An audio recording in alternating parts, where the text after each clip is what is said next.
भीष्म पितामह। जब कृष्णचंद्र जी बलराम के साथ कुश्ती के मैदान में उतरे तो मथुरा की महिलाओं ने गोपियों की महिमा में यह श्लोक कहा।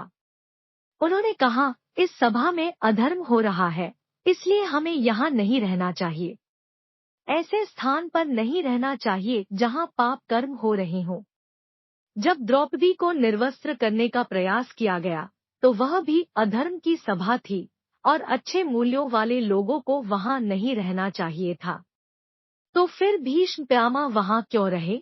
उस समय पापपूर्ण प्रतिक्रिया उन पर नहीं आई क्योंकि वह भगवान और उनके भक्तों की महानता को अच्छी तरह से जानते थे और वह चुप रहे ताकि उनकी महानता दिखाई दे।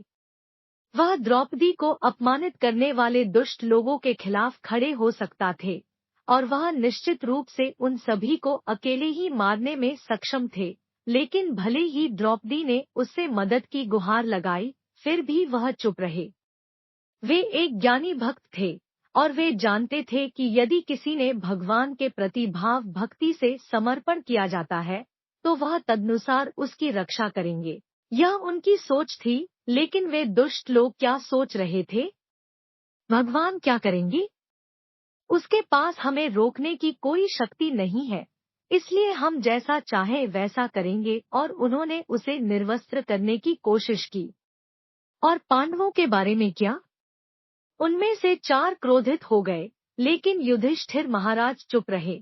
एक ज्ञानी भक्त होने के नाते वह जानता थे कि कृष्ण द्रौपदी की उचित प्रकार से रक्षा करेंगे, लेकिन भीम और अर्जुन, जिन्हें कृष्ण की दिव्यता के बारे में कम जानकारी थी और वे उन्हें सख्य भाव में एक सामान्य मित्र के रूप में अधिक देखते थे, क्रोधित थे।